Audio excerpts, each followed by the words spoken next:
This week, I started the illustrations for the second book in The Tales of the Sun and the Moon, and I reflected on the process of letting go of old stories that no longer serve us in order to find our own authentic happiness.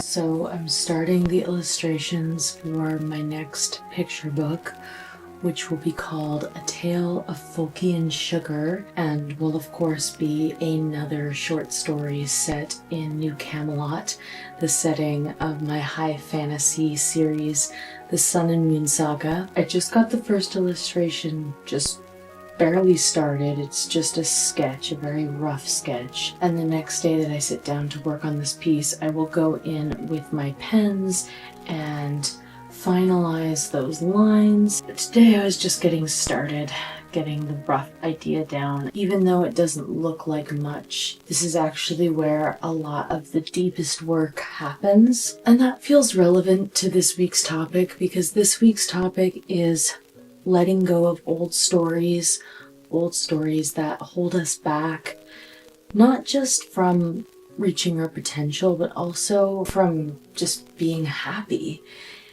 This isn't just about limiting beliefs, although that too, of course. This is also about traps and obstacles that literally block us from feeling happy on a day-to-day basis. I think we all tell ourselves old stories. We all have old stories that we're in the process of living out. The work that we have to do here in this world is to eventually get so sick of those old stories that we just decide it's time to move on. It's time to flip the script. It's time to live out a new story. And this isn't just something that you do once and then everything's perfect. It's something that you have to constantly work at, because if you don't, not only are you going to be limiting your potential, but you're also just going to be limiting how much joy you can feel on a day-to-day basis. Some examples from my life would be, well, for one thing, I put off learning how to draw and illustrating my own work for many, many years, actually most of my life, because I wasn't naturally talented with visual art and with drawing the way I'm naturally talented with music and writing and storytelling. So the adults in my life, my parents, my teachers, they never really encouraged me to draw because I wasn't naturally gifted at it the way that some other kids were. And I was always jealous of those kids because I really wanted to express myself through this medium just as I could express myself through music and writing. I had this idea in my head that I'm not good at visual art, therefore what's the point in trying?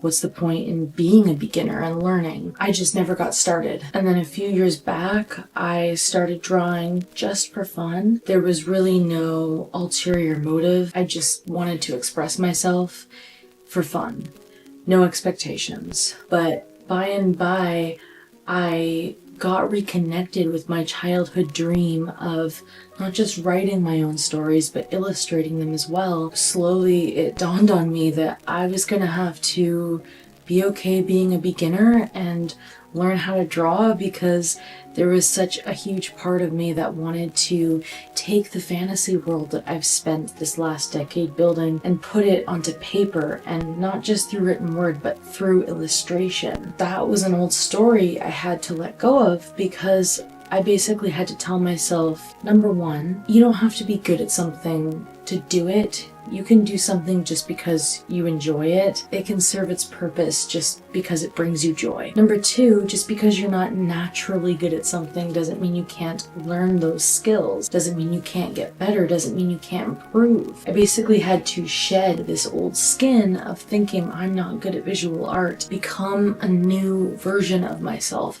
Somebody who was not afraid of trying something new, not afraid of being a beginner, not afraid of learning, not afraid of making a fool of themselves if I make a bad drawing.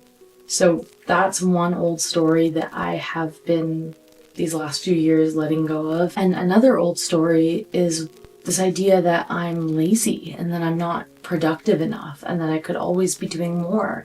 And this definitely comes from our culture. This definitely comes from hustle culture, from capitalism, all of that fun stuff. But this also comes from, and I don't want to get too specific because I don't want to call anybody from my life out, but basically there was somebody in my life growing up that often told me I was lazy and told me I needed to be working harder. I constantly hear their words in my head, things that they said to me when I was really young, things that they said to me in recent years. Honestly, the reason why I'm making this video, the reason why I've chosen this as my topic for the week, it just became apparent to me a few weeks ago just how strong this voice is in my head. A lot of my actions have been guided from this voice, from these words that were said to me, and I don't even think that that was the person's intention. I don't think they meant to have that much of a stranglehold on my actions and just how I'm feeling about myself and my life day to day. We take things that people say, maybe they're trying to be helpful, or maybe they're not, I don't know. But we take things that people say and we twist them and we distort them, and they just become these scars that we carry with us, this burden that we carry with us. And until we kind of untangle it and unravel it and really take a good hard look at it, it's easy to let their words and the limiting beliefs that they've created inside of us, it's easy to let them direct our day-to-day actions.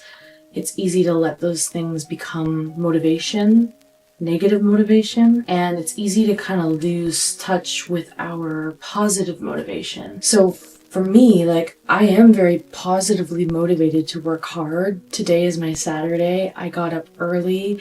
I did my morning journaling. I started my illustration. I'm filming a vlog. I'm about to practice yoga, and then I'm about to spend the afternoon editing another vlog. I'm very willing to work hard to get towards my goals, and I love to work towards my goals. I really enjoy it when I'm doing it because I love it, because I'm passionate about it, and because that's just who I am and those are just the things I value. I also know that sometimes I don't love it, and when I don't love it, it's because I've kind of gotten sucked into that vortex of negative thinking. I've gotten sucked into that old story of me having this very limiting belief of myself that I'm lazy, that I'm not productive enough, that I don't work hard enough, blah, blah, blah, blah, blah. And that goes back to these things that I picked up in my childhood. Yeah, it only became apparent to me a few weeks back just how strong that voice is in my head. And since then, I've been untangling it. I've been unraveling it, because the reality is it's a lot easier and more flowy and more serendipitous and just joyful to work from a place of positive motivation than it is to work from a place of negative motivation. And I want to be working on my art because I love to work on my art, not because I think that I am lacking and I need to make up for it. And if I want to let myself be lazy for a time, I want to indulge in that guilt-free. Like last night, it was my Friday night. I spent the night eating vegan chicken strips, playing Mario Party and Mario Kart. I think in previous weeks, I might have told myself that I was lazy, but last night I really let myself enjoy it because I know that, number one, I've definitely earned it. It's my Friday, I've been working hard all week, but also number two, I don't need to earn it. You don't have to earn rest. Rest is a necessity. I mean, I've been dismantling a lot of these toxic beliefs and ideas about work for years now, but it only became apparent in this last month that it's not just capitalism that's done this to me, it's also some things that I picked up in my childhood, some limiting beliefs about myself as a person. But I'm now letting those go because do they really help? No, they're just a source of shame. They don't actually allow me to be more productive. If anything, they make it harder to do the work. With that old belief, with that old story that I'm lazy, that I'm not productive enough, blah, blah, blah, blah, blah, I'm never satisfied with the work I've done. And I have to say, in these last few weeks, I have actually felt satisfied with my creative work. Not in the sense that I don't want to make more of it, but in the sense that I have actually been able to take a step back and think, wow, I've done a lot this year. I re-released my debut fantasy novel, Aurora and Luna, with a cover and maps that I illustrated myself. And I also released my first picture book, The Fisherman, the Mermaid, and the Witch. And I released it not only as a picture book, but also as an ambient, atmospheric, book-on-tape style podcast, which you should totally check out if you have not already. Just because I'm not where I want to be yet, or just because I don't measure up to someone else's idea of where I should be, or what I should be doing, or how I should be spending my time, that doesn't mean that I'm lazy, or that there's something wrong with me, or that I'm not productive enough. Just because my process might look different than the process of other people's, that doesn't mean there's anything wrong with my process. And actually my process works very, very well for me. It serves me very, very well. So I'm not sure how well you're going to be able to see this, but this is what I got started this morning. Again, just a very, very rough sketch for the first illustration in my next picture book, A Tale of Bulky and Sugar, which will be coming out on the winter solstice this year. And this is the perfect example of how my process, my creative process, may not look like how other people think my process should look, or how I think my process should look. I spent over an hour getting this started. I had to first sort of figure out the dimensions, and also I had to factor in the bleed, which is something I talked about in my last video. And all of that takes quite a while actually, because I have to measure everything out and make sure everything is perfect in that way. And that part is more mathematical, less artistic, and I just like to do it very carefully so that I don't make any mistakes. And then, you know, I'm going through my reference photos, because throughout the week I saved a bunch of reference photos to my Pinterest so that, you know, I have an idea of how I want to compose the piece. There's different elements in here. The main thing is the footprints in the snow and the trees, but then there's also a little elf and there's a Sasquatch in the distance. So I had a whole bunch of different photos that I had saved to my Pinterest board. It's not like I'm copying one of these photos, but I'm just kind of looking at them and getting ideas, especially for the perspective of things and just how I'm going to piece it all together. As I said at the beginning of the video, it's some of the deepest work I do for my illustrations, because this is all the prep work. This is all the getting started. It just takes a while. It takes a while. This looks like it would be a 5 or 10 minute sketch, and maybe for some artists it would be, but for me, with my process and where I'm at right now in my drawing journey, this is like at least an hour, maybe 2 hours worth of work. And that is okay.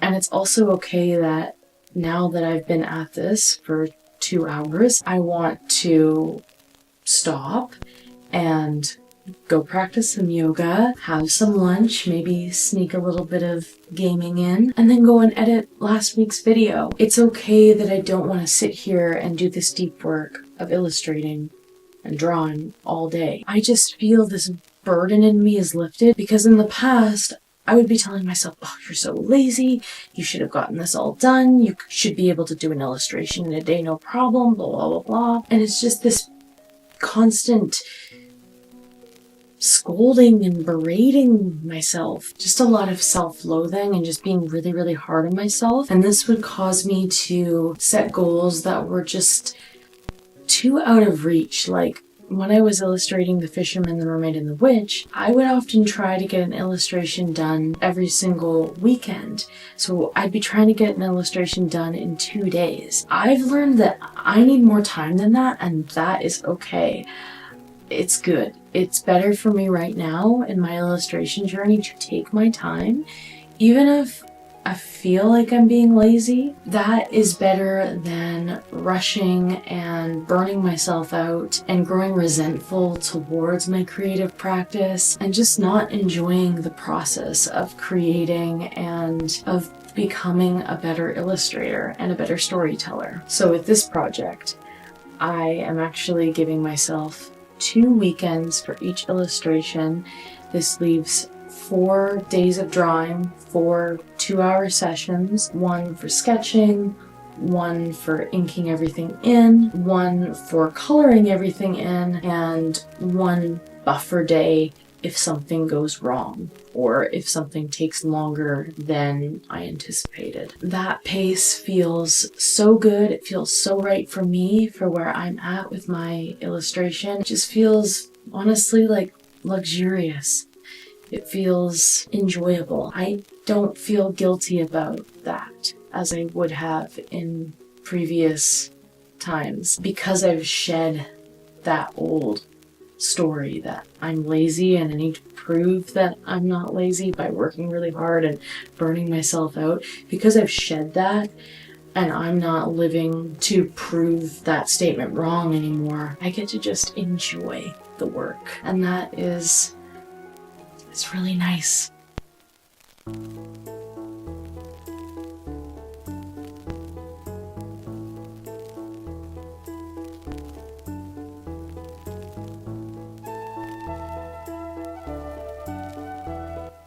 That feels bad for you.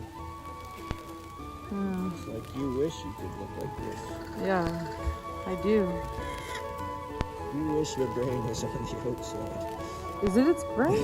No. I know I'm dressed the exact same, but it is 2 days later. I took my hair down so that maybe that's proof of the fact that it's 2 days later. So continuing on with the idea of letting go of old stories. The reason why I'm talking about this and the reason why I think that this is such important work to do on ourselves, if we don't get clear about what our stories are, and more specifically what our old stories are and what old stories we would like to let go of, either we're going to keep living these stories out almost like a self-fulfilling prophecy, or we spend all of our time and energy trying to prove these stories wrong. I have spent so much of my time as an adult working very, very hard on my art and on my goals, trying to prove wrong this idea that I have in my head that I am lazy, that I'm not productive, that I'm not driven enough. And like, yes, I do love to work hard. I got up this morning at 8 a.m. I did my morning journaling. I made a chai tea latte and I got right back into this illustration, which I'm going to show you in a moment. Also, the kettle is singing. Today is my Sunday. It's my last day off from my day job, and I got up early and I had a nice, creative, productive morning. I spent 2 hours working on this new illustration. I'm now on this amazing high because I just like being creative. I like playing around with my mediums and my crafts. I like expressing myself, and I like bringing my ideas to fruition, and I like feeling that sense of accomplishment, like, okay, I got a little bit done on this piece, and once I'm finished this piece, that's a little bit done on the big project that I'm working on and that I will be working on for the next couple of months, A Tale of Folky and Sugar, my second picture book, which is due to come out on the winter solstice. Please subscribe so that you don't miss that when that goes live, because it will go out as a picture book and as an ambient, atmospheric book on tape podcast episode. It feels good, genuinely, to make progress towards my goals, whether it's working on my picture book, or whether it's working on my novel, or whether it's just practicing yoga, which is what I'm doing after this, and showing up and making progress towards my fitness goals and my health goals. I am someone that enjoys working, I enjoy being productive, but I would be lying to you if I didn't say that there was also a little part of me that just wants to prove those negative voices wrong and just wants to fight them and show them that, no, I am productive. No, I do work hard. No, I'm not lazy. The problem with that is that it's negative motivation. It's not positive motivation. Positive motivation is when I get an idea for a short story, and then because I'm so excited about that short story, I show up every day to bring it to fruition. That's positive motivation. Positive motivation is me showing up because I just enjoy drawing, I just enjoy writing, I just enjoy making music and YouTube videos. And positive motivation is about doing these things because they make me feel good and they help me live a more fulfilling life, one that is more aligned with my authentic values. Contrasting that, negative motivation is when I show up because I feel like if I don't, I'm a failure, or I feel like if I don't, I'm lazy. If I don't, I'm not going to be successful, or I'm not going to be productive, or I'm just going to be a useless waste of a person, or something terrible like that. Basically, it all boils down to this. No matter what it is that you are working on or pursuing or moving towards, are you taking these actions because you feel excited, or are you taking these actions because you feel afraid and insecure? Are you moving from a place of love, or are you moving from a place of fear? I've spent a lot of these last 10 or so years moving from a place of fear. It took me a long time to realize that that was what was getting in my way, not just of fulfilling my dreams, but also just feeling happy and joyful on a day-to-day basis. Whereas when I was a child and a teenager, I moved from a place of love so much more often. Even when I was a moody teenager, I was moving from a place of love for the music that I was writing. I wasn't so concerned with things like success or productivity, all of these external measures of success. But as I transitioned from childhood into teenagehood, into early adulthood, and now into adulthood, more and more did I become concerned with success in an external way. It's like my whole life became about proving someone wrong, proving something wrong. These last couple of years, I've started to really unravel this, and I've started to realize that that's an old story and I don't have to live it out anymore. And tying back to the point of this video, until I was really aware of what that story is and how it's affecting my behaviors, I couldn't really let it go. I had to be really radically honest with myself about my motivations for things, and I had to drop things that I was doing for the wrong reasons. And it's a process, right? This isn't something you just do immediately. It's something that you slowly but surely work on. And for me, what that's looked like is slowly but surely letting go of creative projects that I don't really feel that excited to make, and I was only making because I thought I should. It's meant letting go of certain habits, certain practices, certain ways of working. You know, like for example, I've learned that I work best in little concentrated spurts where I'm very, very focused. I'll use today's illustration as an example again. I didn't do too much. I just inked some things in. I didn't ink everything in. I still have to do the Sasquatch in the distance. And yes, that is a Sasquatch. And I still have to do the low elf at the front and the footprints. And I've got to finish the trees. I really just did the trees in the background and the snowflakes and then the outline of these trees at the front. There's still a lot of work to do. However, for me, it was much better for myself, for my creative fulfillment, for my mental health, and also for this project for me to slow down and just focus on a couple of elements and just work for 2 very, very focused hours, 2 hours of deep work. And then I'm going to leave this piece alone until my next weekend, because I've also learned that I do my illustration best on my days off, trying to squeeze it in after writing for 3 hours in the morning and then working for 8 hours and doing everything else that the day requires. That just doesn't work for me. I do illustration best when I'm sharp, typically first thing in the morning on my day off. When I first started working in this way, I felt, oh, I'm being lazy. If I really want to be an illustrator, I need to be working every day of the week. I should be working after my day job. I should just be able to go, go, go. But then I stopped and I slowed down and I really took an honest look at what I was telling myself, and what I was telling myself was unreasonable. The reason why I was telling myself those things is because I was trying to fight against this old story, this idea that I'm lazy, that I'm not productive, that I'm not successful, blah, blah, blah, blah, blah. My tea is probably steep now. You'll have to let me know what you are drinking in the comments down below. Myself, I am drinking a delicious black tea with rose petals in it, so it's like a summer rose black tea. It's a loose tea. I got it from this really quaint little tea shop in the city that I live in that I would love to take you guys to someday, and probably will. For me, I'm kind of a fighter naturally. The thing is, I do actually work very, very hard if I want something, and I have spent the last several years working very, very hard against that old story.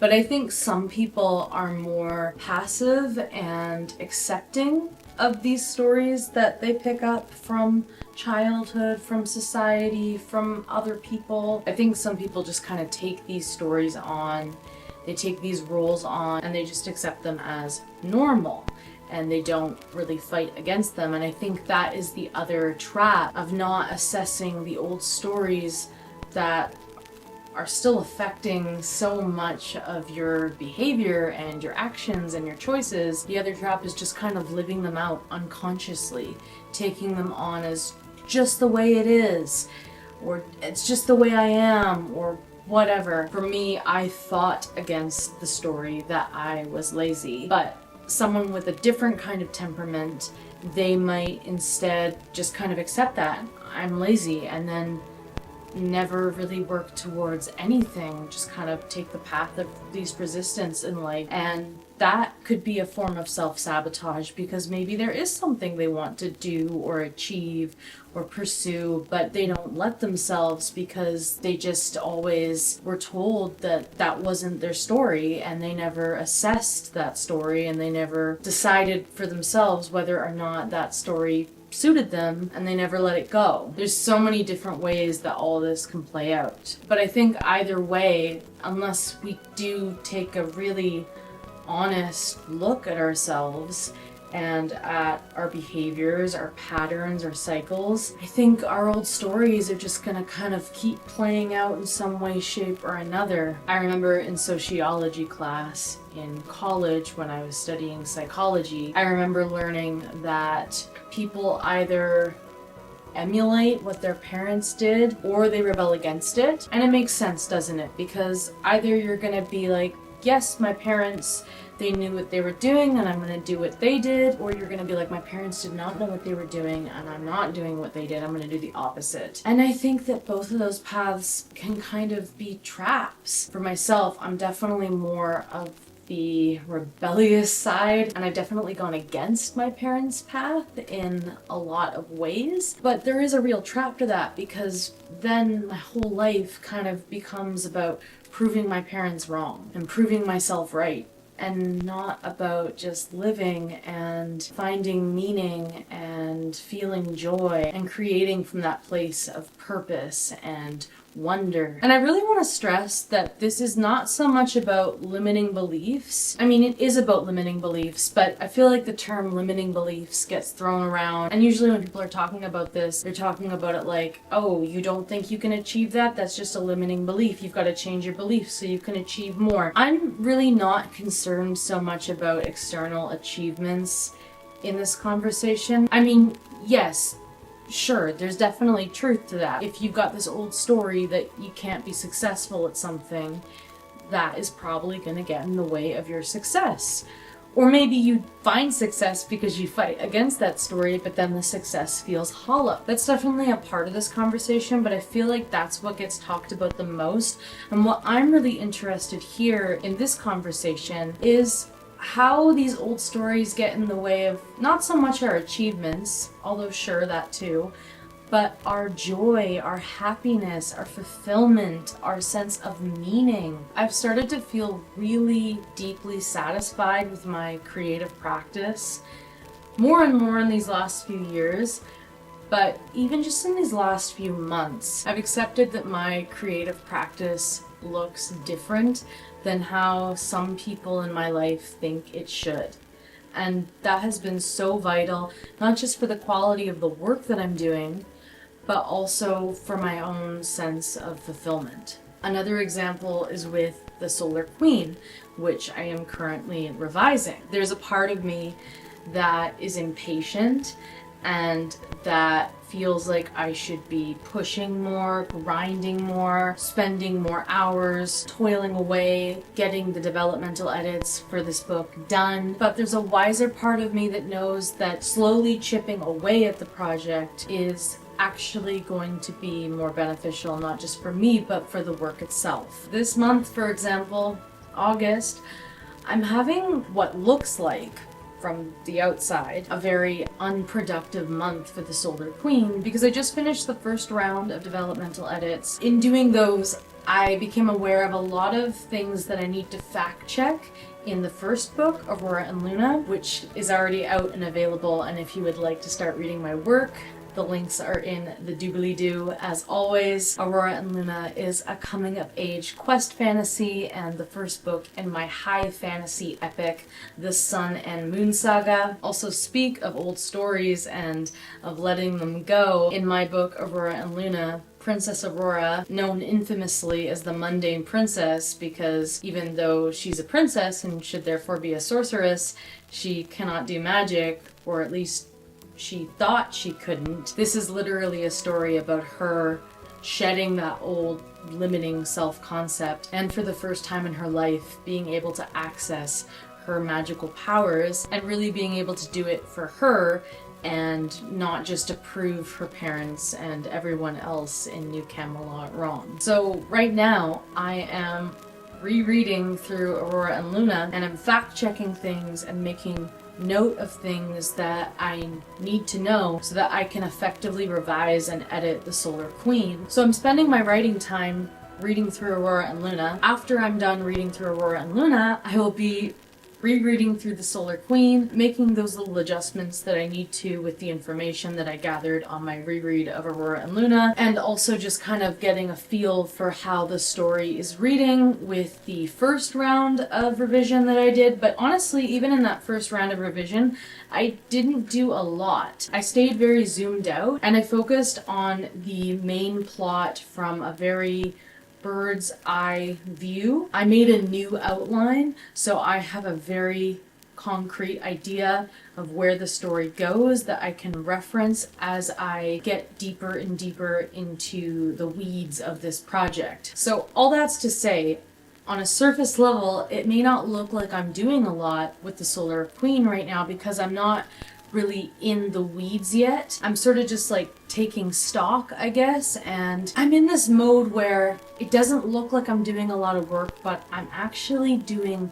a ton of work in my mind because I'm getting ideas for how I can improve the plot, how I can improve the character arcs, how I can just make the book better. And then of course I will have to go and do the grunt work of actually making those changes, the ones that I haven't yet made, which is most of them. And so there's a part of me that's like, you need to get these changes made right now. You need to rush. You need to go, go, go. I have enough self-awareness now to realize that that is an old story that doesn't really serve my creative practice. My creative practice benefits from having breathing room and space. It's actually totally okay for me to slow down and take my time with my project, and it's actually going to be easier to get the book where I want it to be, taking my time. Of course, this isn't to say that there is never a time to just sit down, put your butt in the chair, and just type, and just do the work. There's definitely a time for that, and I will definitely be in that mode once I have read through The Solar Queen again. But this month is kind of a bit of a lazier month for The Solar Queen, and that's okay. It doesn't mean I'm a lazy person. It doesn't mean that I don't work hard. It doesn't mean that I'm not focused. All that is part of an old story that I'm letting go of. I think I just feel free now. Like I don't have to react against that old story of who I thought I was or who I feared that other people might think that I was. Yeah, I'm free. I'm living for me, and I'm living to create my art, and I'm living for purpose and passion and joy, not so much because I'm trying to prove some old story wrong.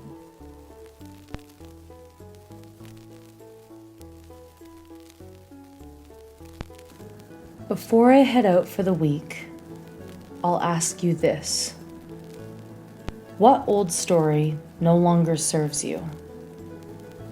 Where did the story come from? How has it affected your mindset and choices? And lastly, but perhaps most importantly, what new story will you tell yourself instead? You can reflect on these questions in a journal, or you can simply ponder them as you move through your week. As always, I'd love to read your reflections in the comments below. Until our next Sunday tea time, take extra good care of yourself and stay cozy.